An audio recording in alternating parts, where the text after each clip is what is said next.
Buenos días.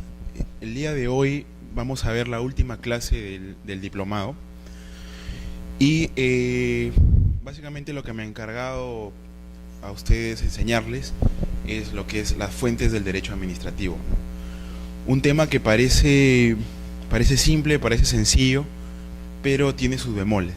Y el día de hoy los vamos a ver. ¿Qué podemos encontrar como fuentes del derecho administrativo, ¿no? Las fuentes del derecho administrativo, o ¿qué son las fuentes primeramente, ¿no? Las fuentes básicamente es de donde bebe esta rama del derecho para poder solucionar los problemas que se le presenten, ¿no? Básicamente las fuentes son primero la Constitución, que es la Carta Magna, la norma de normas. En segundo lugar la ley, y vamos a entrar ahí justamente a ver qué vamos a considerar como ley, o que se considera como ley, de acuerdo a la doctrina. Luego los reglamentos, que son estas normas que son dictadas por la propia administración en el marco de un desarrollo de una norma legal dictada por el Parlamento. También tenemos las resoluciones de los tribunales administrativos nacionales, que vendría a ser una especie de jurisprudencia administrativa. La jurisprudencia de las cortes contenciosas administrativas, ¿no? Y finalmente también la doctrina y los principios generales del derecho, ¿no? Y los principios propios del derecho administrativo también. Todas estas fuentes son de las que bebe la administración pública y el derecho administrativo para poder resolver un problema, ¿no?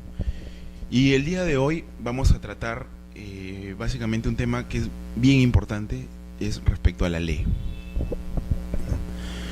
La ley en sentido estricto, una ley en sentido estricto, ¿no? Una ley en sentido estricto es una norma escrita, ¿no? La ley,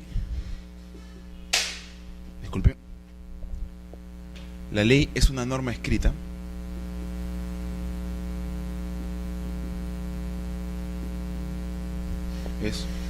es norma escrita superior entre todas, ¿no? Una ley es dictada por un órgano del Estado que se denomina el Parlamento Nacional, el Congreso Nacional, y dicta esta norma escrita que es superior a todas, ¿no?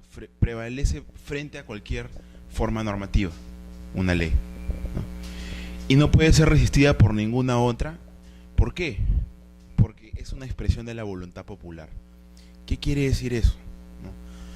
Nuestra forma de gobierno, la forma de gobierno actual del Perú, la forma constitucional, es una democracia representativa, ¿no? ¿Qué quiere decir eso? El Congreso y los miembros del Congreso son elegidos por elección popular, ¿no? Eso quiere decir que es el propio pueblo, la propia comunidad, en este caso de un país que se denomina Perú, la que elige a los miembros que la van a representar en este poder del Estado, que es el poder legislativo. Entonces, como son ellos los llamados a dictar la ley, en virtud a que han obtenido un voto popular, ¿no? Representan a todos estos votantes. En teoría representan a toda la comunidad. Y la ley que ellos dicten tiene la fuerza de la voluntad popular, ¿no? La técnica de representación plantea imputar al representado la determinación legislativa, ¿no? El representado es la comunidad y a él se le imputa la determinación legislativa, las normas que se dictan. Es la comunidad en su conjunto representada por los parlamentarios, ¿no? Que son, o sea, en definitiva, la comunidad es la titular del poder legislativo, ¿no? Los congresistas representan a todos los miembros de la nación, ¿no? Es por eso que la ley tiene esa fuerza, ¿no? Tiene esa fuerza de prevalecer sobre estas fuentes normativas, y solamente debe ajustarse a una sola norma, que es la Constitución, ¿no? Todas las normas que estén por debajo de la ley van a tener que ajustarse a ella y a la Constitución, ¿no? En cambio, la ley únicamente tiene que ajustarse a la Constitución. Entonces, una norma solamente está sometida a lo que se denomina control constitucional, ¿no? Que viene a ser su límite, ¿no? El límite de la ley viene a ser la Constitución y el contenido de la Constitución, ¿no? La ley es inmune incluso al Poder Judicial, ¿no? Un juez no podría intentar anular una ley, ¿no? Como regla general, ¿no? Como regla general. El juez queda vinculado a la ley y no puede enjuiciar su validez, salvo en un supuesto, ¿no? Que todos lo deben haber estudiado. Es básicamente el control constitucional difuso, ¿no? Todos los jueces de la nación, en teoría, tienen esta potestad, que es el control constitucional difuso. ¿Eso qué quiere decir? Que pueden hacer un juicio de validez de la ley en un caso determinado cuando consideran de que esta ley ha vulnerado la Constitución. Entonces, como consideran que ha vulnerado la Constitución, lo que hacen es inaplicarla a un caso concreto. Es decir, sí cuestionan su validez. Pero esta es la única excepción. La regla general es que acaten la ley, ¿no? Y lo que sí controlan, cuando se realiza un juicio, ¿no? Lo que sí controlan es su vigencia, es decir, que la norma esté vigente, ¿no? Y además realizan su interpretación, ¿no? Además realizan su interpretación. Entonces lo que podemos decir es que la ley es originaria por naturaleza, ¿no? Una ley es el origen siempre de una situación. Los congresistas en el pleno debaten una situación determinada, una situación de hecho determinada, y frente a ese problema emiten una norma, que en este caso es una ley, una norma con rango de ley, para darle solución o darle herramientas a los operadores jurídicos para que puedan resolver una situación determinada, ¿no? Esta ley, como le digo, es originaria e incluso innova a otras normas que han sido previamente determinadas, a otras leyes. Un concepto que les puedo dar de ley es una que ha dado el profesor español García de Enterría, ¿no? Para el profesor García de Enterría, la ley es un acto publicado en el diario oficial de un estado, en este caso para el Perú es el diario oficial del peruano, ¿no? Que expresa un mandato normativo de los órganos que constitucionalmente tienen atribuido el poder legislativo superior, ¿no? Es un concepto que reúne todos los elementos que definen a lo que es una ley. ¿Quiénes son los titulares del poder legislativo? ¿Quiénes tienen esa potestad de poder emitir estas normas? Según nuestra Constitución, el poder originario para emitir normas con rango de ley es el Parlamento Nacional, ¿no? El Congreso de la República, cuyos miembros son elegidos mediante un proceso electoral, ¿no? Nosotros vamos a las urnas de acuerdo a una determinada cantidad de años a elegir a miembros de este Parlamento, ¿no?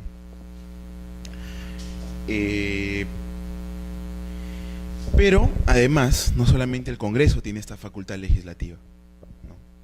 Esta potestad legislativa también se ha dado a las administraciones públicas periféricas, ¿no? En este caso me refiero básicamente a dos, que son los gobiernos municipales, las municipalidades, y los gobiernos regionales, ¿no? Tanto las municipalidades como los gobiernos regionales tienen potestad legislativa. ¿Por qué?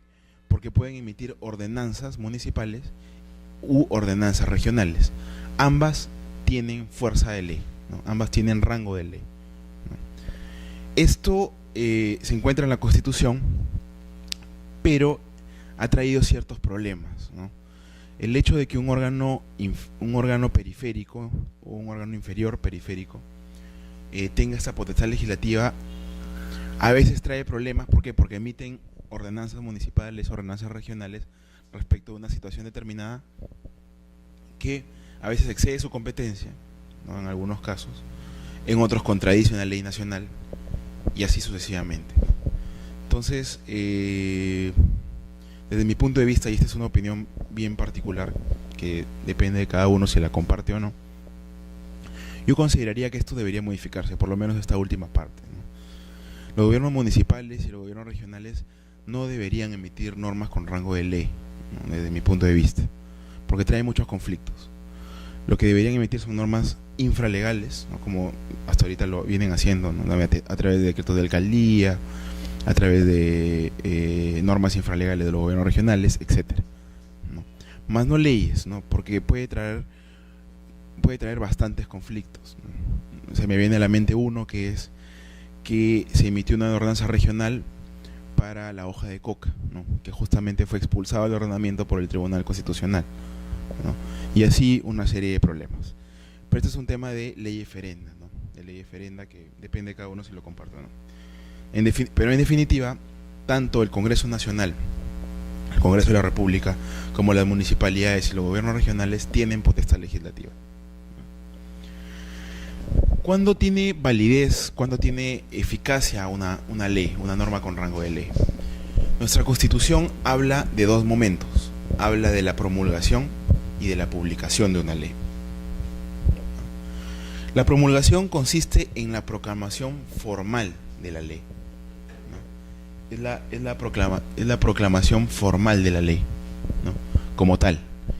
Y además contiene un mandato genérico para que todas las personas que conozcan la ley a través de su publicación en el Diario Peruano tengan que cumplirla.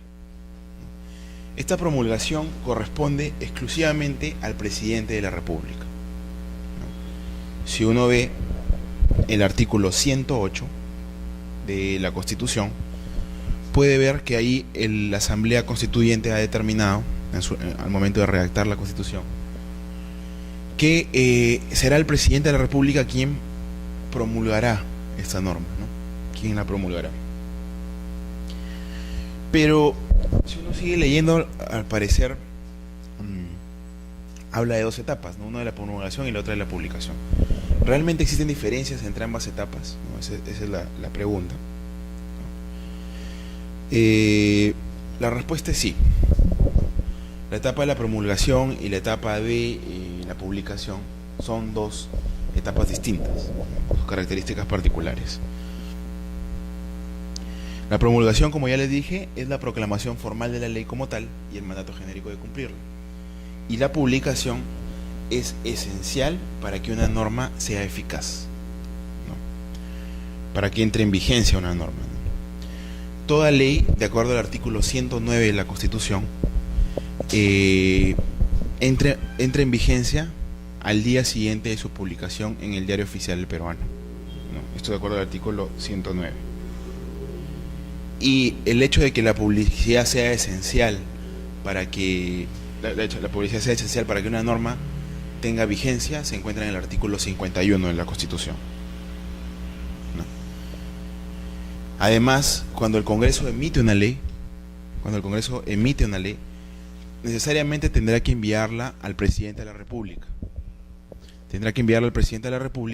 Para que éste la promulgue. Entonces, constitucionalmente, o fácticamente también, la promulgación y la publicación se dan en un mismo momento, pero son dos etapas distintas. ¿Se exteriorizan cuándo? Cuando se publica, ¿no? En ese momento que se publica también se está promulgando, ¿no? El presidente de la República la está promulgando. Pero entonces, ¿no que había diferencias? Sí las hay, ¿no? ¿Cuál es la gran diferencia? Que la promulgación corresponde netamente al presidente de la República, ¿no? Quien la promulga es el presidente de la República, por esto por mandato constitucional. Y la publicación corresponde al Poder Ejecutivo en su conjunto, ¿no? El presidente de la República es uno de ellos, pero corresponde al Poder Ejecutivo en su conjunto. La publicación, como corresponde al Poder Ejecutivo, es ordenada por la cabeza máxima del Poder Ejecutivo, que es el presidente de la República, pero le corresponde a todo este poder del Estado. Esa es la gran diferencia entre promulgación y publicación de una ley, ¿no? La publicación, además, da fe de su promulgación, ¿no? El hecho de publicarla en el Diario Oficial Peruano da fe de que se ha promulgado, ¿no? Nadie podría negar de que una ley no se ha promulgado si es que se ha publicado, ¿no? Además, da fe de ¿qué? De su existencia y de su contenido. Cuando el presidente de la República ordena al Poder Ejecutivo publicar la ley en el Diario Oficial del Peruano, está dando fe de que esa ley existe, es decir, de que ha sido dada por el Parlamento. Y en segundo lugar, está dando fe de que el contenido que está en esa norma publicada es el correcto, ¿no? Por lo tanto, al momento de publicarse la ley en el Diario Oficial Peruano, toda la comunidad, todas las personas quedan advertidas y quedan notificadas, si se quiere, de la existencia de esta norma y de la necesidad de cumplirla y de su carácter imperativo, ¿no?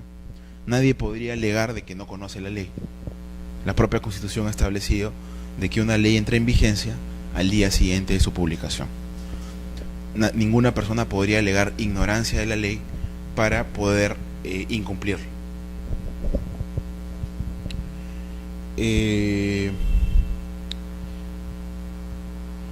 La publicación, entonces, como le vuelvo a repetir, es un tema esencial, ¿no? Es un tema esencial porque la norma sin publicación no es eficaz. ¿Qué quiere decir esto? Si una norma no se publica, no quiere decir que no exista, ¿no? ¿Por qué? Porque el Parlamento ya la emitió, ya la votó, ya la emitió, ya la aprobó, ¿no? La mandó al presidente de la República, pero todavía no se publica. Entonces, el hecho de que no se publique no quiere decir que no exista, pero sí quiere decir que no es eficaz. Es decir, no es eficaz para la comunidad porque aún no se ha publicado, ¿no? No se cuestiona, por lo tanto, su validez, sino su eficacia, ¿no? No ha alcanzado, si se quiere, su perfección. Entonces la publicación es condición de eficacia, ¿no? Además, y esto es un tema ya de la práctica, ¿no? Si uno lee una ley, al final de la ley siempre va a haber una fórmula de promulgación y de publicación, ¿no? Si es que no mal recuerdo, dice lo que da cuenta el presidente de la República por mandato del Congreso, ¿no? Cuando se publica una ley, normalmente se pone esta fórmula al final de una ley, ¿no? ¿Para qué? Para que la gente sepa de que esto es una norma con carácter legal, ¿no? Además, o finalmente, la publicación no solamente sirve para que una ley sea eficaz, sino también determina su fecha de vigencia. Como la propia Constitución en el artículo 109 señala que entra en vigencia a partir del día siguiente de su publicación, entonces podremos saber desde cuándo esta ley produce efectos, ¿no? Antes de eso no va a producir efectos. ¿Cuál es el contenido de una ley? ¿Cuál es su contenido? ¿Qué forma parte de una ley? Pues bien, la ley es un mandato normativo, ¿no? Es un acto normativo dictada por un poder del Estado a la cual se le ha atribuido esa potestad legislativa, ¿no? Entonces, por lo tanto, es un mandato normativo que en principio, como regla general, tiene un precepto general. Es decir, está pensada para no una determinada persona, no una determinada situación, sino para una gran cantidad de personas, o si se quiere, para todos, ¿no? Pero esa es la regla, ¿no? Existe la excepción. Existen leyes de carácter singular o leyes de carácter excepcional. Por ejemplo, y esto está en el artículo 103 de la Constitución, ¿no? Por ejemplo, cuando una municipalidad quiere ampliar una calle, ¿no? Ya no tiene espacio para poder ampliarla, va a utilizar lo que se denomina su potestad expropiatoria. ¿Qué quiere decir esto? Que va a decirle a los propietarios de las casas que se encuentran en esa calle que va a tener que demolerlo, obviamente pagándole un justiprecio, ¿no?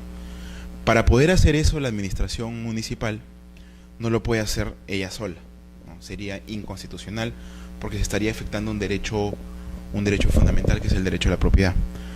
Para poder hacer una expropiación, tiene que decirle al Congreso de la República que emita una ley particular en la cual autorice esa expropiación.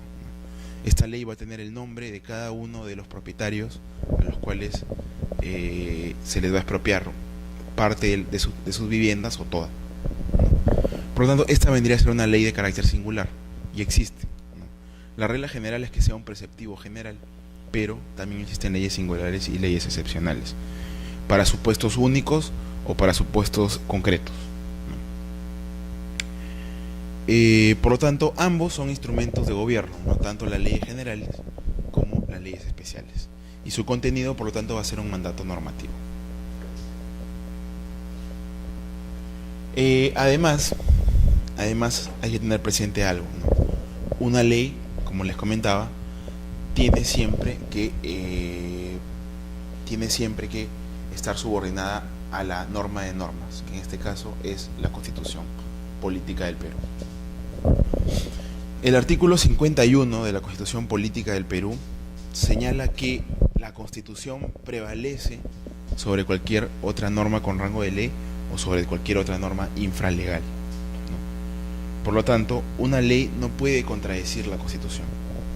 Si una ley contradice la Constitución, nos encontraríamos ante la presencia de una norma inconstitucional que puede ser expulsada del ordenamiento jurídico, ¿no? A través de un mecanismo constitucional, una acción de inconstitucionalidad que se presenta al Tribunal Constitucional. Otra forma por la cual se podría expulsar es dictando otra ley, derogando la anterior, ¿no? O incluso si un particular se siente afectado, ¿no?, en un caso concreto, lo que va a hacer es pedirle al juez que está viendo su caso que aplique lo que se denomina el control difuso. En el caso de la acción de inconstitucionalidad, eso se denomina control concentrado de constitucionalidad. ¿Por qué? Porque lo tiene única y exclusivamente el Tribunal Constitucional. Pero bueno, volviendo al tema, una ley tiene necesariamente que prevalecer, la ley tiene que estar ajustada a la Constitución, ¿no? La Constitución es la que prevalece sobre cualquier norma bajo pena de invalidez, ¿no? Pero esto, es decir, que la ley siempre tiene que estar ajustada a la Constitución, no quiere decir que las leyes van a ser de desarrollo constitucional. Existen leyes de desarrollo constitucional, ¿no? Una de ellas que se me viene a la mente, por ejemplo, es la Ley de Protección de Datos Personales, ¿no?, que es una ley relativamente nueva, ¿no?, en la cual se desarrolla uno de los derechos fundamentales, que es el derecho a la intimidad personal, ¿no?, para proteger nuestros datos personales. Esa podría ser una especie de norma de desarrollo constitucional, pero el hecho de que la norma esté ajustada a la Constitución no quiere decir que todas van a ser de desarrollo constitucional, no. Una ley puede hablar de situaciones completamente distintas, ¿no?, pero lo que sí manda la Constitución es que esté dentro de este marco, ¿no?, que el marco, su límite, sea la propia Constitución. Entonces las leyes pueden ser de muy diverso contenido, ¿no?, de muy diverso contenido. Pero hay que tener presente que la Constitución puede dirigir la función legislativa, ¿no? ¿A qué me refiero con eso? Si vamos a la Constitución, ¿no?, al artículo 31, a ver, estoy buscando el artículo 31,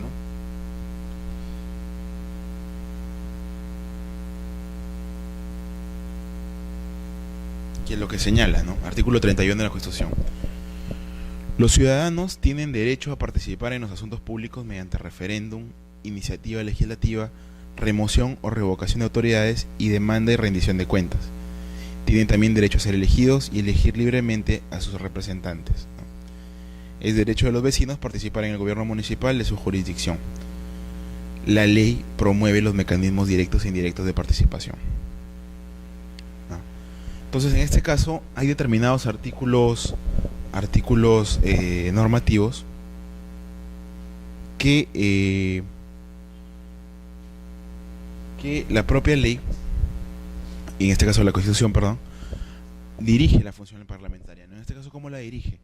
Le dice, los ciudadanos, determinada cantidad de ciudadanos, pueden presentar iniciativas legislativas que tu parlamento tienes que analizar, ¿no? ¿Qué más le dice? Los ciudadanos pueden participar del gobierno municipal. Tu Congreso tienes que dictar una ley que desarrolle esto. Está dirigiendo la función legislativa. Esto también lo encontramos en el artículo 71 de la Constitución. ¿Qué es lo que dice el artículo 71? En cuanto a la propiedad, los extranjeros, sean personas naturales o jurídicas, están en la misma condición que los peruanos, sin que en caso alguno puedan invocar excepción ni protección diplomática, ¿no? En este caso, nuevamente está dirigiendo la función legislativa de la Constitución. Le dice, Parlamento, cuando tú legisles sobre una determinada materia, tienes que tratar en igual condición a peruanos y extranjeros. Tiene que haber derecho a la igualdad, ¿no? Por lo tanto, esos son dos ejemplos en los cuales la Constitución dirige la función parlamentaria. Entonces, continuando con este tema, lo que podemos ver básicamente es entonces que el artículo 51 de la Constitución establece esto, ¿no? Que la ley tiene que ajustarse a la Constitución, y también la propia Constitución dirige la función legislativa en determinados supuestos, como son los que ya les he comentado, ¿no? Además, y esto es la parte más importante que tiene una Constitución de un Estado, en este caso del Perú, es que la Constitución se erige como el límite, ¿no? ¿Qué quiere decir esto?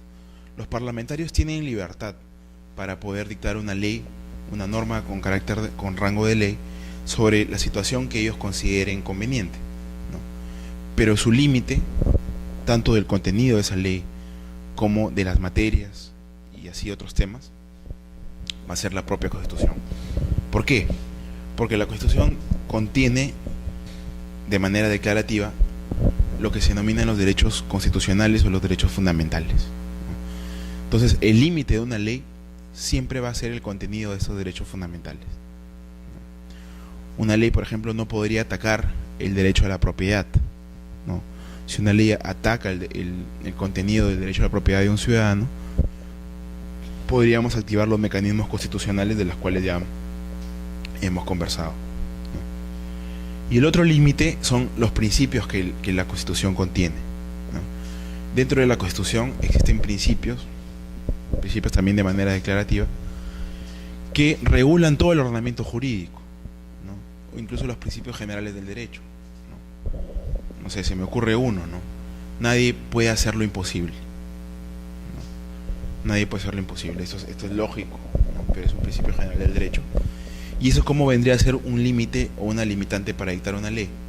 No podría haber una ley que diga que tenemos que ir a Marte y regresar, ¿no? Porque es un imposible, ¿no? Por ejemplo, se me ocurre, ¿no? Pero eso es lo que le quiero dar a entender, que la Constitución se erige como el límite, ¿no? El límite de ese poder legislativo,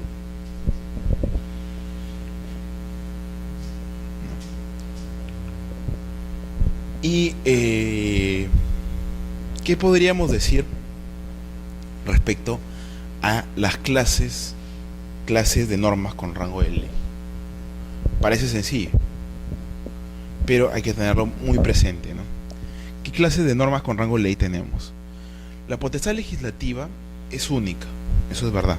La potestad legislativa es única, pero se puede expresar formalmente por medios diversos, por medios diversos, por la elaboración para la elaboración de normas, se puede expresar a través de diversos medios, ¿no? La labor legislativa exige bastantes cualidades, ¿no? Es por eso que para elegir, nosotros a los congresistas tenemos que también pensar muy bien, ¿no? Al momento de elegir un miembro del Parlamento, ¿no? ¿Por qué? ¿Qué cualidades debe tener un parlamentario, ¿no? Debe tener cualidades como la ponderación, ¿no? Tiene que ponderar en una situación determinada una situación u otra, ¿no? Tiene que tener equilibrio y prudencia, ¿no? Tiene que tener equilibrio y prudencia. Tiene que confrontar pareceres, ¿no? Tiene que confrontar pareceres, y por lo tanto todas estas cualidades que son la ponderación, confrontar pareceres, la prudencia, etcétera, demandan tiempo, ¿no? Para elaborar una ley se toma el propio Congreso se toma su tiempo. ¿Por qué? Porque tiene que pasar por una serie de comisiones, tiene que ser bien pensada para poder finalmente tener un producto, en este caso una norma con rango de ley, que a ver, discúlpeme. Hola. Estoy dando clase ahorita. No, te llamo aquí porque estoy. Ya, chao. Mi disculpas por la interrupción. Lo que le decía entonces es que el hecho de que un congresista tenga que tener estas cualidades de ponderación, de confrontación de pareceres, de equilibrio, de prudencia, de probidad, etcétera, demanda que en situaciones determinadas una ley pueda demorarse, ¿no?, para salir. Y de hecho tiene su tiempo de cocción, si se quiere, ¿no?, una ley. Esto se contrapone ¿a qué?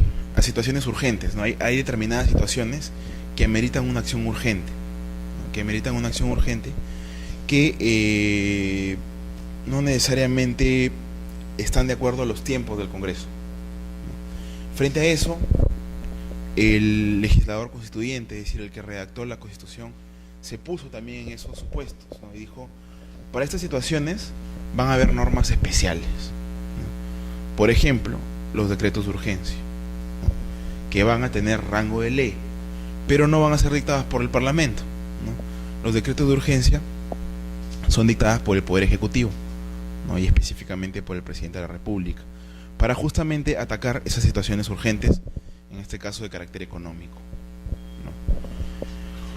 Entonces, como les digo, a partir de esta situación que les comento, existen varias cantidades de tipos normativos con rango de ley, ¿no? Para saber cuáles son, tenemos que observar el artículo, y los invito a leer el artículo 72 del Reglamento del Congreso, ¿no? El artículo 72 del Reglamento del Congreso señala que son normas con rango de ley las leyes ordinarias, las leyes de reforma constitucional, las leyes orgánicas, las leyes presupuestales y financieras, las leyes autoritativas de legislación delegada, las leyes de amnistía, las leyes demarcatorias, las resoluciones legislativas y las resoluciones de aprobación de normas reglamentarias del Congreso, ¿no? Entonces tenemos varios tipos de normas con rango de ley, todas esas tienen rango de ley, ¿no?, que podría dictar el Parlamento, ¿no?, que podría dictar el Parlamento, y luego vamos a ver que el Poder Ejecutivo también puede dictar, ¿no? Las tres primeras, que vendrían a ser la ley ordinaria, la ley de reforma constitucional, la ley orgánica y la ley autoritativa de legislación delegada, se podría decir que tienen su nombre en virtud al procedimiento legislativo por el cual se aprueban. Estas cuatro tipos de normas tienen un procedimiento especial o determinado para poder aprobarse. Las leyes presupuestales financieras, las que incluyen las normas tributarias, ¿no?, las leyes de amnistía y las leyes demarcatorias, se podrían diferenciar por su contenido, ¿no? ¿Qué contenido tienen las leyes presupuestales y financieras? Obviamente, como su nombre dice, la ley, por ejemplo, del presupuesto de la nación. Es una ley que se aprueba y tiene como materia el presupuesto de la nación. Una ley de amnistía, ¿no? La ley de amnistía tiene por contenido, la amnistía viene de amnesia, ¿no?, viene de olvidarse. Entonces lo que hace el Congreso al dictar una ley de amnistía es básicamente olvidarse, por ejemplo, de los delitos cometidos por un grupo de personas, ¿no? Se les da una amnistía.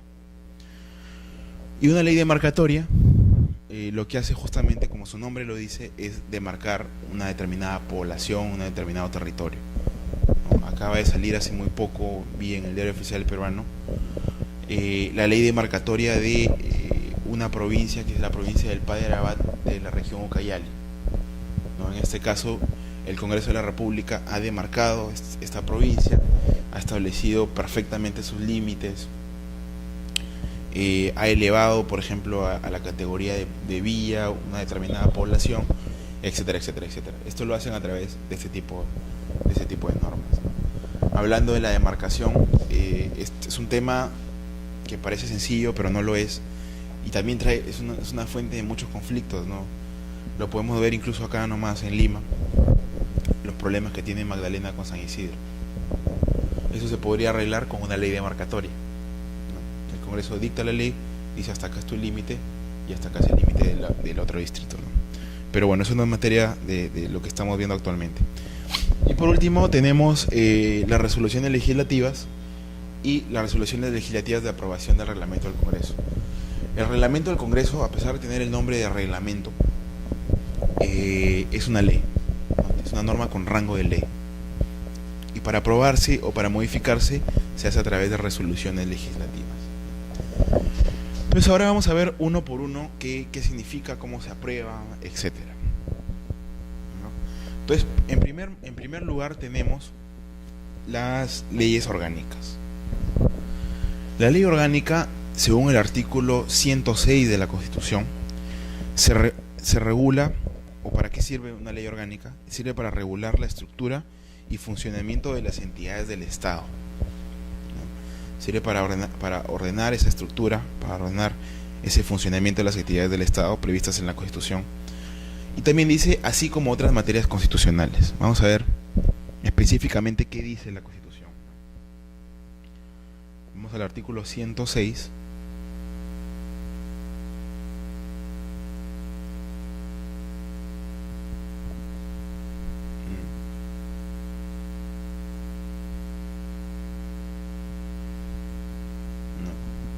Podemos ver ahí el artículo 106, dice: mediante leyes orgánicas se regula la estructura y el funcionamiento de las entidades del Estado previstas en la Constitución, así como también otras materias cuya regulación por ley orgánica está establecida en esta Carta Magna. Los proyectos de ley orgánica se tramitan como cualquier otra ley. Para su aprobación o modificación se requiere del voto de más de la mitad del número legal de congresistas o de miembros del Congreso. Entonces eso es lo que dice nuestra Constitución, ¿no? Respecto a lo que es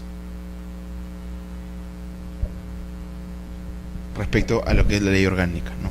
Entonces, ¿para qué sirve la ley orgánica? Una ley orgánica lo que hace es regula la estructura y funcionamiento de entidades del Estado previstas en esta Constitución, pero además regula otras materias que la Constitución lo haya señalado, ¿no? Como también señala el propio artículo 106 de la Constitución, los proyectos de estas leyes orgánicas se tramitan como cualquier otro proyecto de ley, ¿no? Como si fuera una ley ordinaria. No tiene un procedimiento especial de aprobación, o por lo menos no tiene un procedimiento especial de tramitación, una ley orgánica. Pero lo que sí tiene de distinto es el número de votos que necesita para poder aprobarse, ¿no? Se requiere de más de la mitad del voto de número legal de congresistas, ¿no? Esto se denomina la mayoría absoluta. Actualmente tenemos 130 congresistas, ¿no? Se necesitaría 66 votos del Congreso para poder aprobar una ley orgánica, ¿no? Es del número legal de congresistas, no del número de asistentes en un pleno. Entonces, ¿pero qué es lo que define una ley orgánica? No lo define el número de votos por el cual se aprueba. Entonces, es un mecanismo de aprobación.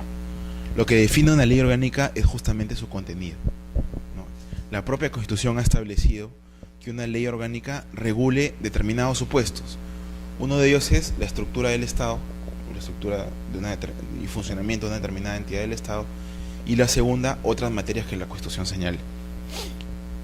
Lamentablemente en la Constitución no se puede discernir bien cuáles son esas otras materias, ¿no? Por lo menos yo lo que he visto es que únicamente se emitan leyes orgánicas para, por ejemplo, crear un ministerio, ¿no? Si el Poder Ejecutivo quiere crear un nuevo ministerio, esto tiene que pasar a través de una ley orgánica. De hecho, eso fue uno de los cuestionamientos que se ha hecho al Ministerio del Ambiente. Eso ha sido uno de los cuestionamientos del Ministerio del Ambiente. ¿Por qué? Porque el Ministerio del Ambiente no se creó por ley orgánica, se creó por un decreto legislativo, ¿no? Que en su momento, en una época de gobierno, se emitían bastantes decretos legislativos. Esa es una de las críticas que se le hace. Pero bueno, el artículo 101.4 de la Constitución, ¿no? Este artículo 101.4 de la Constitución señala además de que no se puede delegar la emisión de estas leyes orgánicas a la Comisión Permanente del Congreso, ¿no? A la Comisión Permanente del Congreso. Vamos a leer este artículo 101.4 que señala, ¿no?, lo siguiente, ¿no?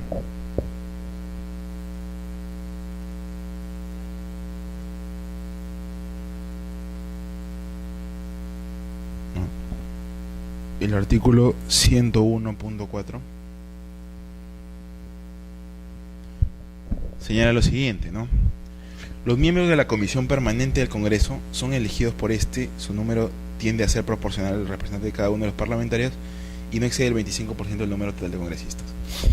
Son atribuciones de la Comisión Permanente, y vamos al número 4, y dice: ejercitar la delegación de facultades legislativas que el Congreso le otorgue.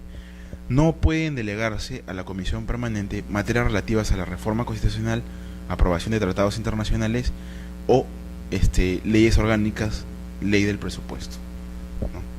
La propia Constitución entonces ha establecido un límite para que las comisiones permanentes no puedan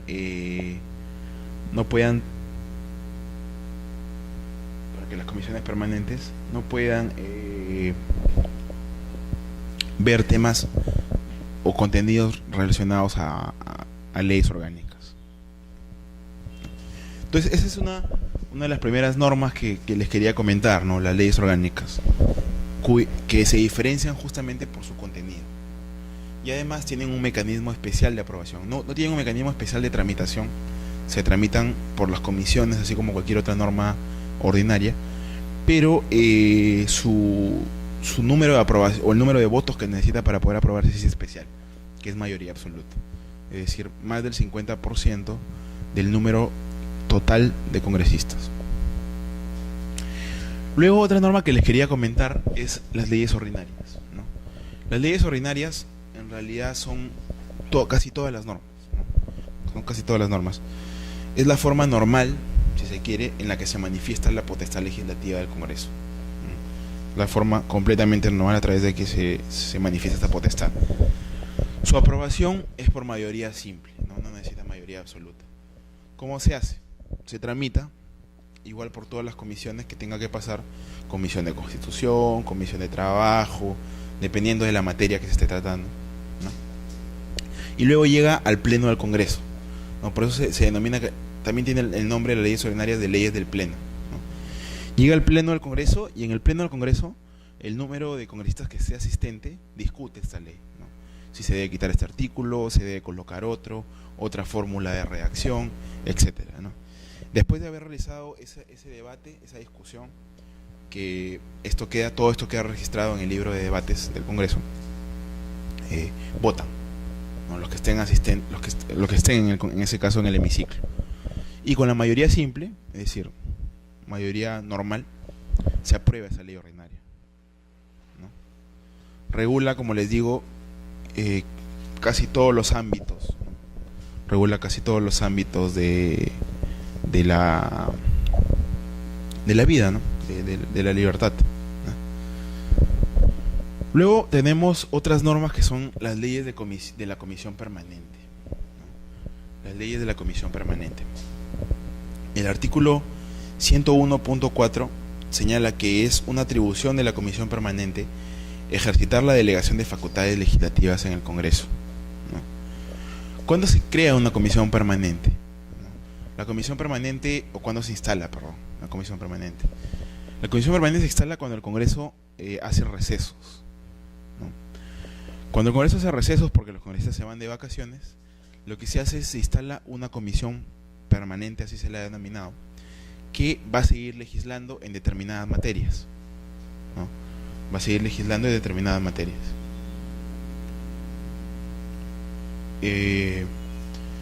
Pero tiene límites, ¿no? Esta comisión permanente, ¿no? No pueden delegarse, por ejemplo, normas de reforma constitucional. Las normas de reforma constitucional, al ser normas tan importantes porque están reformando la Carta Magna, ¿no? La ley de leyes, no se le asigna o no se le delega a esta comisión permanente. Esta reforma constitucional tiene que ser discutida en el Pleno del Congreso, con todos los congresistas presentes. Aprobación de tratados internacionales tampoco. La Comisión Permanente no aprueba tratados internacionales, ¿no? Esto también necesariamente tiene que hacerse en el Pleno. ¿Y por qué? ¿No? Porque son temas muy importantes, ¿no? Los tratados internacionales pueden ser de muy variado tipo, ¿no? puede ser un tratado internacional de derechos humanos, puede ser un tratado internacional de cooperación, etcétera, ¿no? Por lo tanto, no puede dejarse a un número reducido de congresistas la aprobación de ese tipo de materias. Leyes orgánicas, ¿no? Lo que ya les comentaba, ¿no? La comisión permanente no puede aprobar leyes orgánicas, no podría aprobar la creación de un ministerio, por ejemplo. Tiene que hacerlo el Pleno del Congreso. Leyes de presupuesto, las leyes presupuestales y financieras tampoco. Una comisión permanente no puede aprobar este tipo de normas. Por lo tanto, esta materia no le ha sido delegada, no se les ha entregado para que lo puedan hacer o realizar, ¿no? ¿Qué más? Leyes de la cuenta de la República, la ley del presupuesto de la Nación, tampoco, ¿no? Esa comisión permanente no va a poder aprobar ese tipo de normas, ¿no? En el reglamento del Congreso, si uno lee el reglamento del Congreso, no hay un concepto, bueno, y tiene sentido, ¿no? En las facultades de Derecho siempre nos dicen o nos señalan que los conceptos no se deben encontrar en las leyes, ¿no? O no deberían colocarse en las leyes, sino que lo debemos buscar en la doctrina, y es correcto, ¿no? Pero el reglamento del Congreso no te da visos específicos de lo que es la comisión permanente, pero que sí señala, no te da una definición exacta, pero que sí señala que debe estar integrada por no menos de 20 congresistas, ¿no? O proporcionalmente no menos del 25% de congresistas, y se instala dentro de los 15 días hábiles posteriores a la elección de los congresistas que van a formar parte de esta comisión permanente. La comisión permanente, como les digo, se instala cuando el Congreso en general, el Pleno del Congreso entra en receso, ¿no?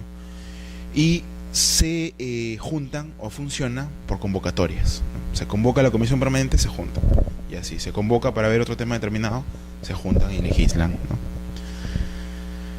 Esas son las leyes de la comisión permanente.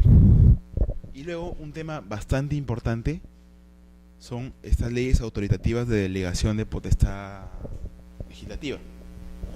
La ley autoritativa es una norma dictada por el Congreso de la República en la cual se autoriza al Poder Ejecutivo, representada en este caso por el Presidente de la República, a dictar leyes, ¿no? A dictar normas con rango de ley, ¿no? Así como le decía el Congreso, el Presidente de la República también lo puede realizar. Esto, si uno se pone a analizarlo un poco a profundidad, es un quiebre, ¿no? Es un quiebre del principio de separación de poderes. ¿Por qué? Porque el principio de separación de poderes lo que señala es que el poder es uno solo, el poder estatal, el ius imperium es uno solo, que tiene tres funciones, ¿no? Administrar, la administración pública; legislar, el poder legislativo; y juzgar, el poder judicial, ¿no? Pero cuando el poder ejecutivo comienza a legislar, ya hay un traslape de funciones, ¿no? Ya la separación de poderes, esa tibia cortina que se tiene entre uno y otro, desaparece, ¿no? Se convierte en transparente esa cortina, si se quiere, ¿no? ¿Por qué? Porque el poder ejecutivo va a poder dictar leyes. ¿Esto por qué? ¿Por qué se dio esta facultad de que mediante una ley de delegación el Presidente de la República puede dictar leyes, ¿no? Básicamente por lo que les comenté en un principio, que era que para poder dictar una ley se necesita de mucha prudencia, de mucha calma, de mucho pensar, ¿no? Y estos tiempos del Congreso a veces no se condicen con los tiempos de una situación urgente, ¿no? Entonces, frente a eso, el legislador constituyente, ¿no? La Asamblea Constituyente que dictó la ley que dictó la Constitución del año 93, se puso en esta situación y dijo: frente a esos casos, tu Congreso puedes delegar tu potestad legislativa al Poder Ejecutivo.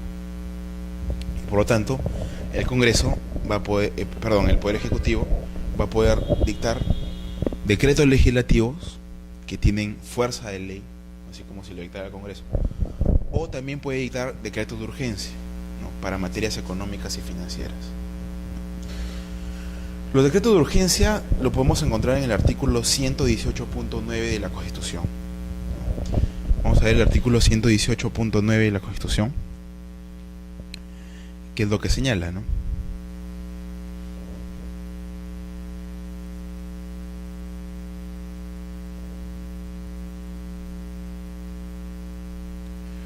El artículo 118.9 de la Constitución dice lo siguiente. Me lo pongo ver en la pantalla. Corresponde al presidente de la República, 2 puntos. Vamos al numeral 9 y dice, perdón,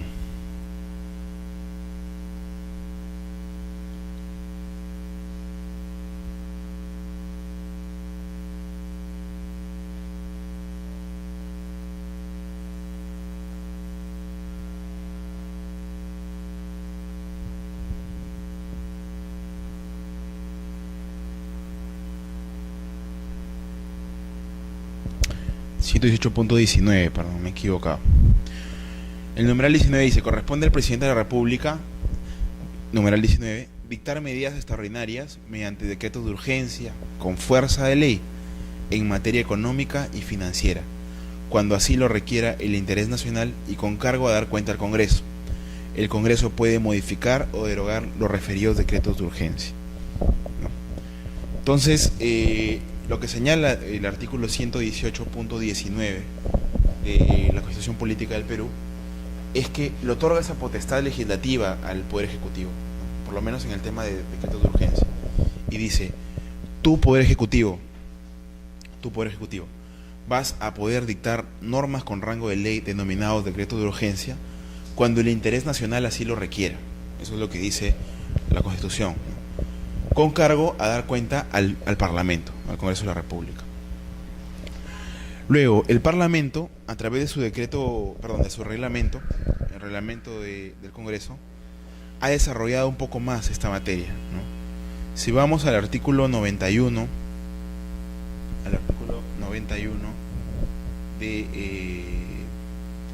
del reglamento del Congreso, vamos a ver qué señala, ¿no?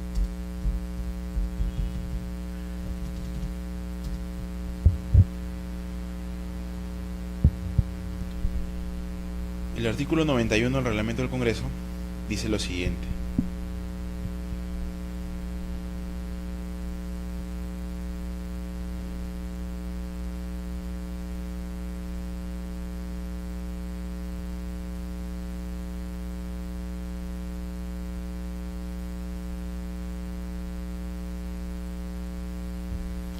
Artículo 91 dice, procedimiento de control sobre los decretos de urgencia, ¿no?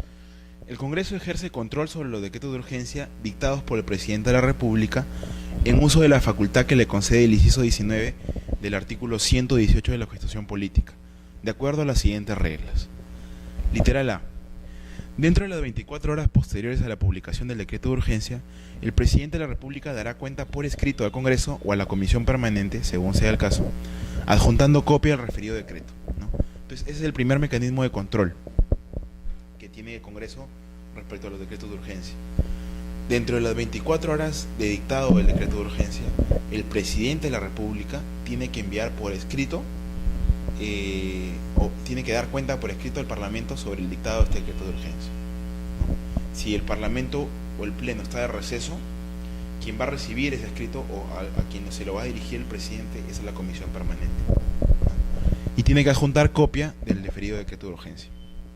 El literal B, que señala: recibido el oficio y el expediente mediante el cual el Presidente de la República da cuenta de la expedición del decreto de urgencia, y a más tardar al día útil siguiente, el Presidente del Congreso enviará el expediente a la Comisión de Constitución para su estudio dentro del plazo improrrogable de 15 días útiles, 15 días hábiles.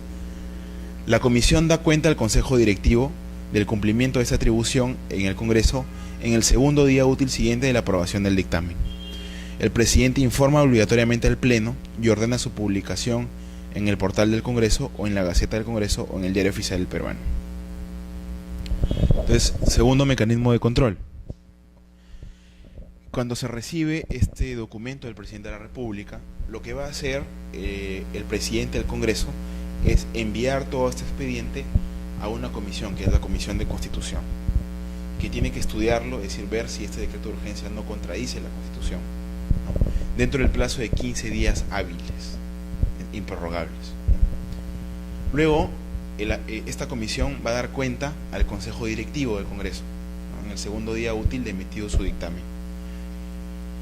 y posteriormente el presidente informará obligatoriamente al Pleno y ordenará su publicación, o sea, la publicación de este decreto de urgencia en el Diario Oficial Peruano. ¿No? La comisión que dice literal C del artículo 91 del reglamento del Congreso. Literal C. La comisión informante calificará si el decreto de urgencia versa sobre las materias establecidas en el inciso 19 del artículo 108 de la Constitución. ¿No? Los decretos de urgencia únicamente pueden legislar sobre dos materias: materias económicas y materias financieras. Eso es lo que dice la Constitución. Entonces, lo que va a hacer esta comisión de la Constitución es ver si ese decreto de urgencia se ha dictado respecto de esas materias. ¿No? Y segundo, va a analizar si existe la urgencia de normar situaciones extraordinarias e imprevisibles cuyo riesgo inminente de que se extiendan constituye un peligro para la economía nacional o las finanzas públicas. ¿Se acuerdan que el artículo 118.19 de la Constitución señalaba que este decreto de urgencia se emite cuando el interés nacional así lo requiera? Pues bien, ese interés nacional que así lo requiera, que es un concepto jurídico indeterminado, se puede ya aterrizar un poco más en el reglamento del Congreso, ¿no? Dice que deben ser situaciones extraordinarias e imprevisibles cuyo riesgo inminente, es decir, el hecho de que se siga ejecutando esa situación imprevisible, extienda un peligro para la economía nacional o las finanzas públicas. ¿Qué más dice el literal C del artículo 91 del reglamento del Congreso? Dice: en todo caso, presenta dictamen y recomienda su derogatoria si considera, en este caso la comisión, que las medidas extraordinarias adoptadas mediante el decreto de urgencia no se justifican, ¿no? Es decir, no hay ese interés nacional o no hay esa situación riesgosa que ponga, que haga peligrar, que ponga en peligro, si se quiere, la economía nacional, o cuando se exceda del ámbito material señalado en el inciso 19 del artículo 118 de la Constitución Política del Perú. En caso contrario, es decir, si lo encuentra justificado, se emite el dictamen haciendo constar el hecho para los efectos, es decir, se emite un dictamen favorable. Si el Pleno del Congreso aprueba el dictamen de la comisión informante, el presidente del Congreso debe promulgarlo por ley. Entonces, esos son los mecanismos de control que se ha establecido respecto a los decretos de urgencia, ¿no? Que es esa potestad legislativa que se le ha otorgado al Poder Ejecutivo frente a situaciones extraordinarias. Pero tienen que cumplirse esos mecanismos o esas condiciones, esos requisitos, ¿no? Una de las críticas que se le hace al gobierno anterior, que en este caso fue el gobierno de Alan García, es que gobernó mucho a través de decretos de urgencia, ¿no? Se dictaron bastantes decretos de urgencia, ¿no? Y el Congreso, en realidad, desde mi punto de vista, no ejerció muy bien lo que señala el artículo 91 de su reglamento, ¿no? Porque no sé si en todos los casos hubo esta situación imprevisible, esta situación extraordinaria, imprevisible, que ponga en peligro la economía nacional o las finanzas públicas, ¿no? Habría que hacer un análisis pormenorizado, pero el hecho es que se dictaron muchos decretos de urgencia, ¿no? Si se ajustaron o no a estos requisitos legales y constitucionales, no podría decirse. Y por último, otra norma de las que le quería comentar es la siguiente, ¿no?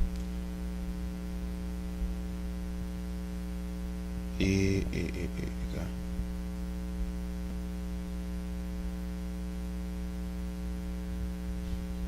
La otra norma que les quería comentar era esta de acá, ¿no? Las leyes autoritativas de legislación delegada, ¿no? Cuando, por ejemplo, el presidente de la República, que es la cabeza máxima del Poder Ejecutivo, le dice al Congreso: autorízame a mí a dictar una ley para una determinada materia, ¿no? Y de hecho, creo que en los últimos tiempos han habido más decretos legislativos que leyes ordinarias, ¿no? El Parlamento lo que hace es, en pleno, analiza si corresponde o no autorizar al Poder Ejecutivo a emitir una ley, ¿no? Si lo aprueba, dicta una ley autoritativa de legislación delegada, ¿no? ¿Esto qué quiere decir? Que delega su potestad de legislación, su potestad legisladora en el Poder Ejecutivo, para que sea el Poder Ejecutivo quien norme o quien legisle una situación determinada, que no necesariamente es que pone en riesgo la economía nacional, etcétera, no. Puede ser una situación que podría válidamente ser el Congreso, pero que se lo delega al Ejecutivo porque considera, no sé, que tiene mayores técnicos, mayores formas de poder legislar, etcétera. ¿No? Entonces le delega esta potestad y lo que hace el Poder Ejecutivo es emitir lo que se denominan los decretos legislativos, ¿no? Que son normas que, a pesar de que dicta el Ejecutivo, tienen rango de ley, ¿no? Esto se encuentra en el artículo 102.1 de la Constitución, ¿no? ¿Qué es lo que dice el artículo 102.1 de la Constitución? Dice lo siguiente, ¿no?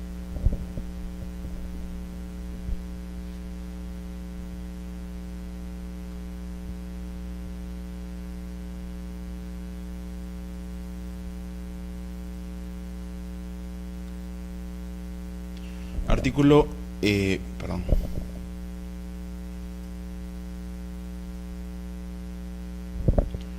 Artículo 102.1 de la Constitución. Son atribuciones del Congreso, número 1, dar leyes y resoluciones legislativas, así como interpretarlas, modificar o derogar, ¿no? ¿Qué más dice?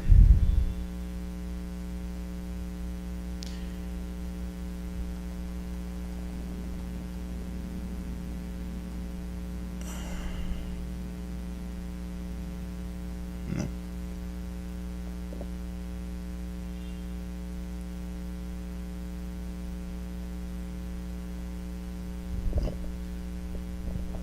Bueno, analizando esta norma, entonces, lo que se señala acá es que son atribuciones del Congreso dar leyes, pero también las pueden delegar, ¿no?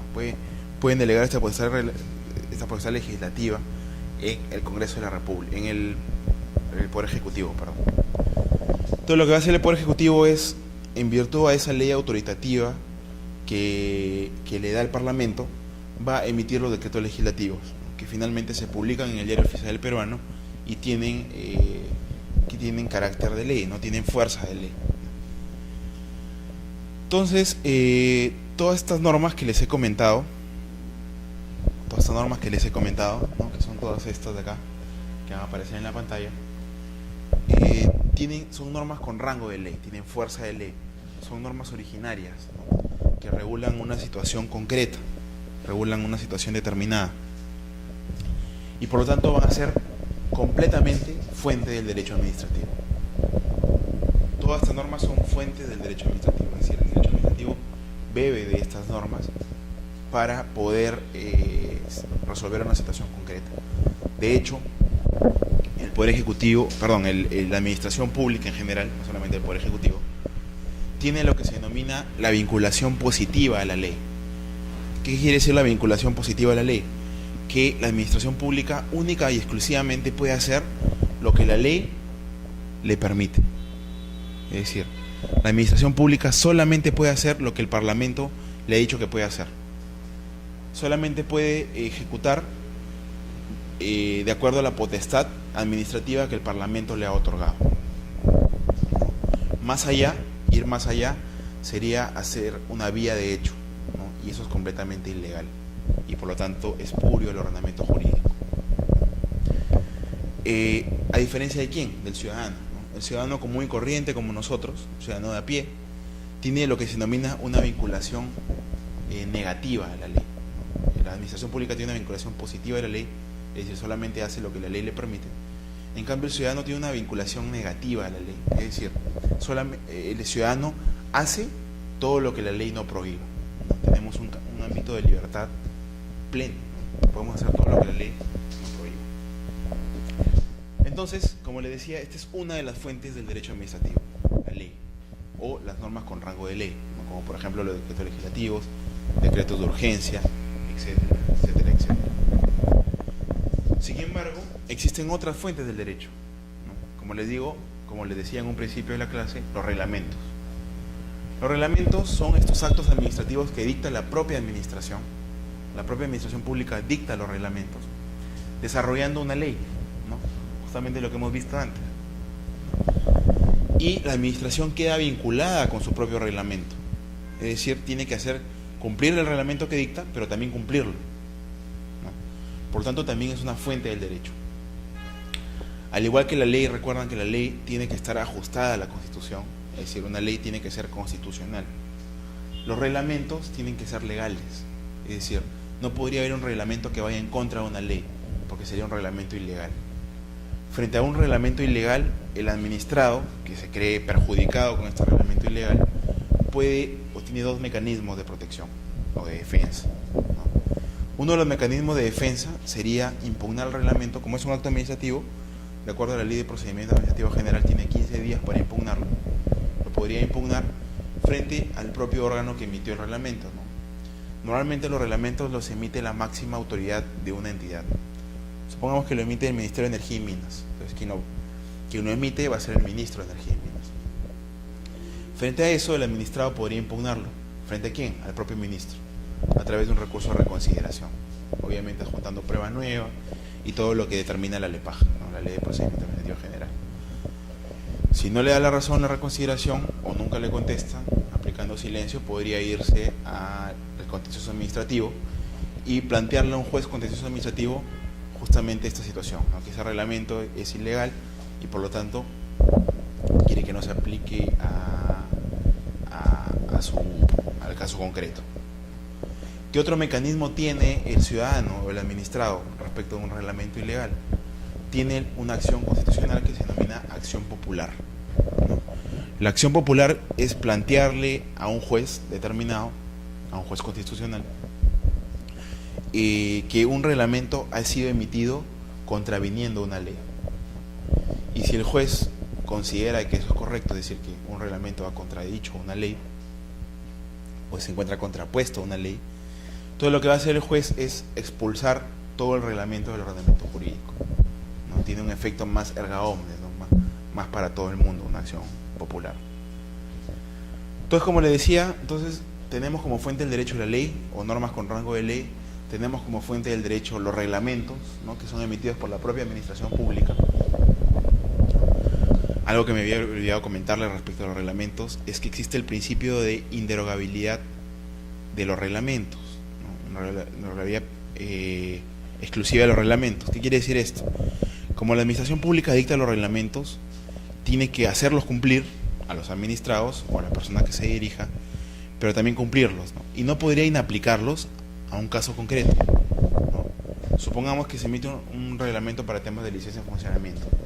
No podría aplicarle el reglamento a todos los ciudadanos y a un determinado ciudadano que, por ejemplo, es amigo del funcionario público, no aplicárselo, ¿no? Porque eso también sería completamente ilegal. Aparte de la ley y de los reglamentos, ¿qué otras fuentes del derecho tenemos? Otras fuentes del derecho son los principios generales del derecho, ¿no? Y los principios que se encuentran en la Constitución, y los principios propios del derecho administrativo. Uno de ellos, por ejemplo, es el principio de legalidad, que es el que ya les he comentado, ¿no? El principio de legalidad quiere decir que la administración pública solamente pueda poder hacer lo que la ley le permite. Además, otro principio es el del procedimiento regular, ¿no? ¿Qué quiere decir esto? Que la administración, para poder emitir un acto administrativo final, tiene que seguir un procedimiento, tiene que seguir una serie de etapas y tiene que ser regular. Es decir, si es por ejemplo un procedimiento sancionador, tiene que permitírsele al administrado poder defenderse, poder presentar descargos, poder presentar pruebas, poder hacer informes orales si es que la administración lo considera conveniente, etc., ¿no? También es otro principio.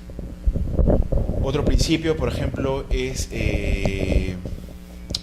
un principio general del derecho, el que ya les había comentado, el de nadie está obligado a hacer lo imposible, por ejemplo, ¿no? Ese es un principio general del derecho que también es una fuente del derecho. Otro principio que se me ocurre, a ver, si vamos a la LEPAJ, ¿no? Tenemos acá los principios del derecho administrativo, ¿no?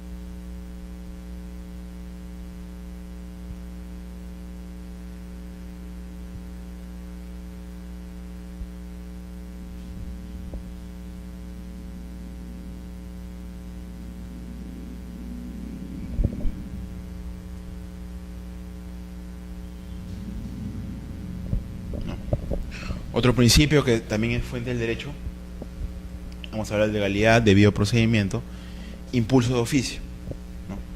Otro principio es el de impulso de oficio, es decir, las autoridades deben impulsar los procedimientos de oficio y ordenar los actos que considere pertinentes para llegar a una verdad procedimental, ¿no? Entonces es otra fuente del derecho.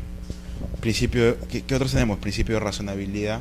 Esto lo encontramos en el artículo 4 del título preliminar de la LEPAJ, ¿no? Principio de racionalidad, principio de imparcialidad, informalismo, ¿no? Este principio es muy importante, ¿no? ¿Qué quiere decir el principio de informalismo? Que las normas del procedimiento deben ser interpretadas en forma favorable a la admisión y decisión final de las pretensiones del administrado. Una gran diferencia entre un procedimiento administrativo y un proceso judicial justamente es esto, ¿no? El procedimiento administrativo por naturaleza tiene carácter de informalismo, ¿no? Es decir, si bien hay etapas que deben cumplirse, no quiere decir, por ejemplo, que si el administrado presenta, por ejemplo, un escrito adicional, este escrito no se tome en cuenta porque ya pasó la etapa para presentar escritos, como por ejemplo en el proceso judicial. No, la administración tiene que tomar también en cuenta ese escrito si es que no ha emitido su resolución, si no estaría yendo en contra del debido procedimiento o el derecho a la defensa. Además, cuando se interprete una norma, supongamos que sale una norma, se interpreta y por ahí tiene algunos visos de que, por ejemplo, el procedimiento ya culminó y el administrado no se le permite presentar un determinado escrito, etcétera. La interpretación siempre tiene que ser una interpretación finalista, es decir, siempre tiene que buscarse poder concluir con el procedimiento, poder seguir con el procedimiento, poder emitir la resolución final de acuerdo a las pretensiones del administrado. Otro principio que tenemos es el principio de presunción de veracidad, ¿no? Este principio de presunción de veracidad lo que señala es que todos los documentos o trámites que se realicen dentro de un procedimiento administrativo responden a la verdad de los hechos que ellos afirman, ¿no? Este principio de presunción de veracidad, si se quiere, se deriva del principio constitucional de inocencia, ¿no? Que también es una fuente del derecho, y en este caso el derecho administrativo, ¿no? El principio de inocencia señala que toda persona es inocente hasta que se pruebe lo contrario, ¿no? Muy aplicado al derecho penal, ¿no? Pero en el caso del derecho administrativo se materializa a través del principio de presunción de veracidad o el principio de licitud de los actos de los administrados. También es una derivación del principio de inocencia. Y así tenemos una serie de principios que están en la LEPAJ, que están los principios generales del derecho, que son fuentes del derecho, son fuentes del derecho administrativo. Algo que le quería mostrar, lo que hemos estado hablando es netamente doctrinario, teórico, es lo que dice la propia ley.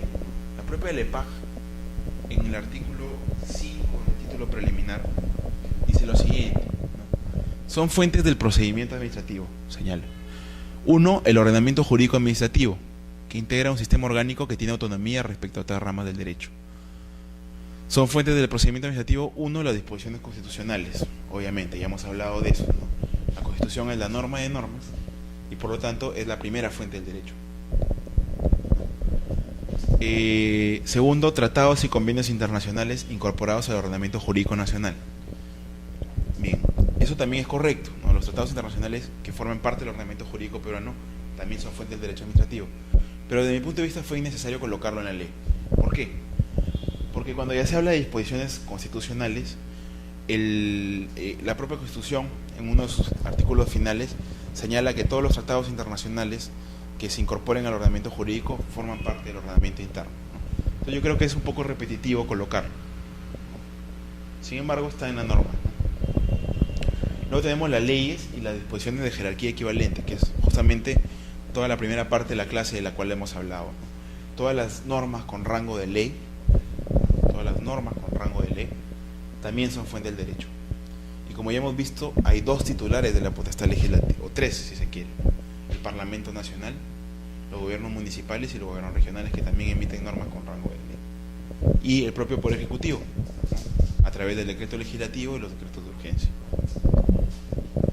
¿Qué más señala la LEPAJ? Los decretos supremos y demás normas reglamentarias de otros poderes del Estado.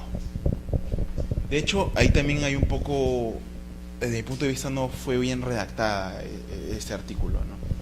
Porque el decreto supremo en realidad es la vestimenta o es la forma a través de la cual se expresa un reglamento, ¿no? Lo que debió colocar son normas infralegales o normas reglamentarias.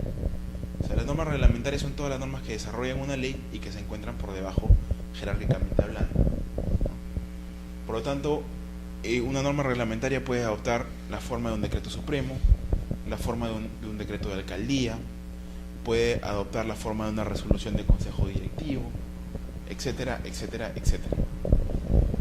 Si bien es cierto, y eso es verdad, dentro de los reglamentos también podríamos encontrar jerarquías dependiendo del órgano que lo emite, ¿no? Por ejemplo, un decreto supremo estaría por encima de una resolución emitida por una dirección del mismo ministerio. Si tenemos una resolución emitida, una resolución directoral emitida por, supongamos, la Dirección General de Hidrocarburos, esta norma tendría que estar subordinada a un decreto supremo emitido por el jefe, que en este caso es el ministro de Energía y Minas. Hay jerarquía dentro de los reglamentos, pero desde mi punto de vista la norma general debió redactarlo como normas reglamentarias. ¿Y por qué les digo esto? Porque el 2.5 señala los demás reglamentos del Poder Ejecutivo, los estatutos y reglamentos de las entidades, así como el alcance institucional y proveniente de sistemas administrativos. Desde mi punto de vista, el 2.4 y el 2.5 y el 2.6 inclusive, ¿no? Las demás normas subordinadas a los reglamentos, en realidad dicen lo mismo, ¿no? Son normas reglamentarias, normas infralegales. ¿Qué más señala la LEPAJ? En el 2.7 señala la jurisprudencia como fuente del derecho administrativo, la jurisprudencia proveniente de las autoridades jurisdiccionales que interpreten disposiciones administrativas. Y eso es correcto. La jurisprudencia, como todos sabemos, es la solución repetida en una situación concreta por parte del Poder Judicial, ¿no? Normalmente la jurisprudencia la determinan las salas superiores o la Corte Suprema, ¿no? Entonces, cuando el Poder Judicial interprete una disposición administrativa y emita jurisprudencia, es decir, solucione un caso de manera repetitiva, amparado en un caso anterior y así sucesivamente, esa jurisprudencia judicial que interprete una disposición administrativa también va a ser fuente del derecho, ¿no? Los operadores jurídicos, como nosotros los abogados, vamos a tomar en cuenta esa jurisprudencia para, supongamos que estamos asesorando a alguien, para darle una respuesta, ¿no? Decirle, mira, la norma señala esto, pero los jueces, en este caso concreto, han interpretado de esta manera y lo vienen haciendo de manera repetitiva. Por lo tanto, te lo pongo en conocimiento para que lo tengas en cuenta, ¿no? Como 2.8, ¿qué más señala el ALEPAJ, que es fuente del derecho administrativo? Las resoluciones emitidas por la administración a través de sus tribunales o consejos regidos por leyes especiales, ¿no? Estableciendo criterios interpretativos de alcance general y debidamente publicadas. Estas decisiones generan precedentes administrativos, agotan la vía administrativa y no pueden ser anuladas en esta sede, ¿no? Al igual que la jurisprudencia judicial, el Poder Judicial, los tribunales administrativos de ámbito nacional, por ejemplo, ¿no? la sala de defensa de competencia del INDECOPI, su tribunal, o el TASTE, en el caso de Sinarmin, el Tribunal de Apelaciones en temas de energía y minería de los Sinarmin, que son tribunales de ámbito nacional, podrían emitir precedentes de observancia obligatoria, ¿no? Que es básicamente lo mismo que hacen los jueces, ¿no? Lo que hacen es interpretar una disposición administrativa y también resuelven de manera reiterada un caso similar. Estos precedentes, que además son publicados o deben ser publicados en el Diario Oficial Peruano y que agotan la vía administrativa, también van a ser fuentes del derecho, ¿no? Uno, al interpretar una norma determinada, va a tener que ver si un tribunal administrativo de ámbito nacional no ha emitido un precedente de observancia obligatoria, en ese caso, porque también va a ser fuente del derecho. Como 2.9, la norma señala pronunciamientos vinculantes de aquellas entidades facultadas expresamente a absolver consultas sobre interpretación de normas administrativas. Esto es un poco relativo, ¿no? ¿Por qué? Porque un administrado podría hacer una consulta a una entidad, por ejemplo, respecto a un reglamento. Y se me viene a la mente, ahorita estamos a abril del 2015, está muy en boga el tema de la Ley de Protección de Datos Personales, por ejemplo. Y su reglamento ha sido emitido por el Ministerio de Justicia. Esta ley, como es novísima y el reglamento también, ha generado una serie de preguntas a todos los operadores jurídicos, ¿no? Y de hecho yo tengo varias que aún no se ha podido resolver. Pero bueno, una forma de poder absolver esas preguntas es preguntándole, para la redundancia, justamente a la administración que emitió el reglamento, ¿no? Se le pregunta a la administración que emitió el reglamento: oye, administración, en este caso oye, Ministerio de Justicia, tú que emitiste este reglamento, absuélveme esta consulta respecto a este artículo particular, porque desde mi punto de vista, en esta situación, este artículo no aplicaría, supongamos. Entonces, el Ministerio va a resolver. Los pronunciamientos que sean vinculantes, es decir, y esa es un poco la trampa, ¿no? El tema tiene que ser vinculante. ¿Por qué? Porque podrían resolver una consulta tuya, pero decir al final, este pronunciamiento no es vinculante, ¿no? Simplemente absuelto una consulta, ¿no? Pero no necesariamente va a ser la interpretación de aquí en adelante. Pero cuando sí es vinculante, sí se considera fuente del derecho. ¿Cuándo es vinculante? Bueno, he visto temas de SUNAT, ¿no? A veces los pronunciamientos de SUNAT son vinculantes cuando emite circulares, etc. ¿Qué más? Los principios generales del derecho administrativo y los principios generales del derecho en general. También ya hemos conversado bastante de esto. Son fuentes del derecho administrativo, ¿no? Estos principios administrativos. Y aunque no está acá, no está en la ley, desde mi punto de vista, también la doctrina, ¿no? La doctrina es todo aquello que se escribe, que determinadas personas escriben e investigan sobre un tema determinado, ¿no? Desde mi punto de vista, esa doctrina, esos libros, esa tinta que se vierte en las hojas respecto a un tema determinado, también son fuente del derecho, ¿no? De hecho, a mí me gusta investigar, ¿no? Y regularmente escribo sobre temas que me interesan. Últimamente estoy escribiendo sobre temas de energía, pero considero que los investigadores que hacen esto, a las personas o los operadores jurídicos que se dedican a escribir sobre un tema particular, también lo que ellos que escriben, obviamente tomándolo con bemoles, es fuente del derecho administrativo. Es fuente del derecho administrativo. Algo que les quería comentar respecto a una de las fuentes de derecho administrativo es el tema de los precedentes de observancia obligatoria, ¿no? La propia ley, la propia LEPAJ lo ha regulado, ¿no? Y que señala como precedentes administrativos: los actos administrativos que al resolver casos particulares interpreten de modo expreso y con carácter general el sentido de la legislación constituirán precedentes administrativos de observancia obligatoria. Es lo que les comentaba, ¿no? Los tribunales administrativos de ámbito nacional que interpreten una norma o resuelvan un caso de una manera particular y lo publiquen así en el diario oficial peruano, será un precedente de observancia obligatoria. ¿Para quién? ¿Quién debe observarlo obligatoriamente? Tanto los administrados, nosotros los ciudadanos, como el propio órgano. En este caso, si lo emitió por ejemplo la sala del INDECOPI, el INDECOPI va a tener que seguirlo, como también otras entidades del Estado, mientras dicha interpretación no sea modificada. Eso es obvio, ¿no? Los tribunales están formados por personas, ¿no? Como usted, como yo, etc. Las personas cambian, ¿no? Los tribunales no necesariamente siempre están formados por las mismas personas. Y como los tribunales cambian, puede ser que los nuevos miembros de un tribunal consideren de que los precedentes de observancia obligatoria tienen que tener ajustes o deben ser cambiados. Entonces, si se modifica el precedente de observancia obligatoria y se vuelve a publicar esa modificación, ese último precedente va a ser el que rija, ¿no? Para que sea eficaz el precedente de observancia obligatoria, al igual que una ley, ¿no?, tiene que publicarse en el diario oficial del peruano, ¿no?, para que así todo el mundo pueda conocerlo. El numeral 2 que señala, ¿no?, los criterios interpretativos establecidos por las entidades podrán ser modificados si se considera que no es correcta la interpretación anterior o es contraria al interés general. La nueva interpretación no podrá aplicarse a situaciones anteriores, salvo que fuera más favorable a los administrados. Este es el principio de retroactividad benigna, ¿no? Que también es un principio, si se quiere, del derecho penal, pero traído al derecho administrativo, ¿no? En todo caso, la sola modificación de los principios no faculta, de los criterios, perdón, no faculta la revisión de oficio en sede administrativa de los actos firmes.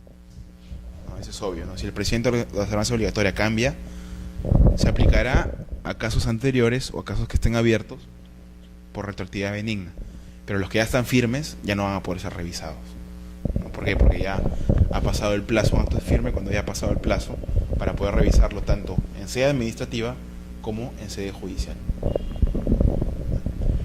Entonces, como les decía, los procedimientos de observancia obligatoria también son fuente del derecho administrativo.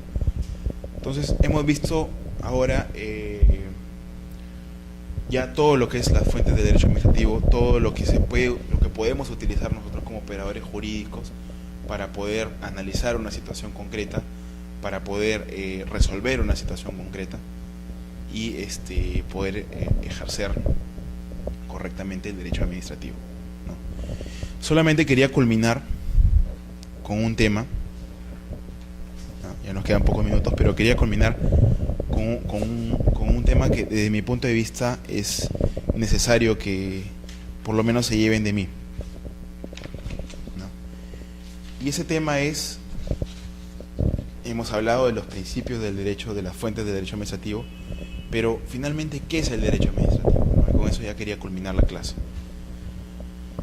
El derecho administrativo, desde mi punto de vista, es parte del derecho público, ¿no? Y esto también lo señala el profesor Martínez López Muñiz, un profesor español de altísima calidad, ¿no? Dice, es parte del derecho público que se configura en sí mismo, ¿no? Es el derecho público de la administración pública. En este derecho administrativo, de la cual hemos estudiado hoy sus fuentes, tiene una serie de cosas, tiene una serie de iuras, ¿no? Como por ejemplo potestades, derechos, facultades, obligaciones y cargas. Todas estas cosas son reguladas por el derecho administrativo, ¿no? Y que le corresponden a la administración pública. Pero también tiene una serie de principios, ¿no? Que es justamente lo que hemos estado conversando. Una serie de principios, una serie de derechos que norman, que son el límite, si se quiere, a los actos administrativos, ¿no? Entonces lo que podemos decir es que el derecho administrativo es el derecho que regula el poder, pero también regula la libertad. Es por eso que les hablaba bastante de derecho constitucional, ¿no? Un profesor dijo que el derecho administrativo es el derecho constitucional concretizado. Uno cuando estudia derecho constitucional a veces le parece muy etéreo, ¿no? Muy topusuranos, ¿no? Pero el derecho administrativo es ya ese derecho constitucional aterrizado, ¿no? Ya en el caso concreto, cuando nos presentamos frente a la autoridad, qué derechos tenemos, qué principios debe seguir la administración, qué facultades, qué potestades tiene la administración pública y cómo se regula, cómo se limita. Para eso nació el derecho administrativo, ¿no? Para concretizar el derecho constitucional, para decirle a la administración, oye, el límite de tu poder, de tu ius imperium llega hasta acá. ¿Por qué? Porque yo tengo un derecho fundamental, por ejemplo, que se llama derecho a la propiedad, y tú no puedes intervenir en ese derecho, porque tu actuación ya sería inconstitucional, ¿no?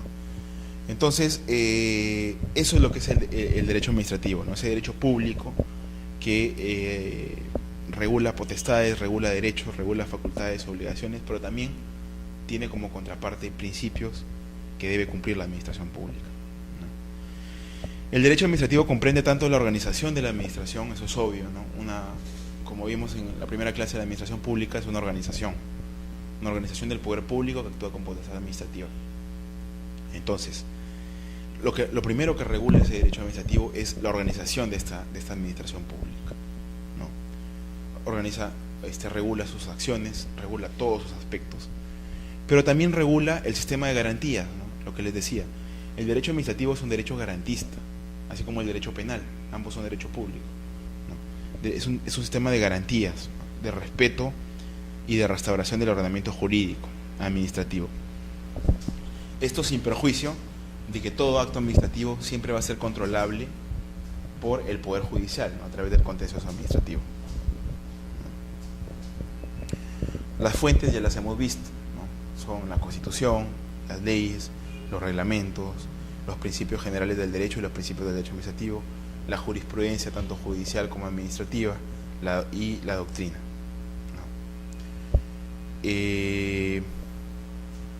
Y bueno, eso es lo que les quería decir, ¿no? O sea, hemos visto las fuentes y finalmente lo que quiero que se queden es que el derecho administrativo es una parte del derecho público que regula la organización de la administración pública, que regula todas sus potestades, todas sus facultades, todas las cargas que puede imponer debido a que tiene esa potestad administrativa, ¿no?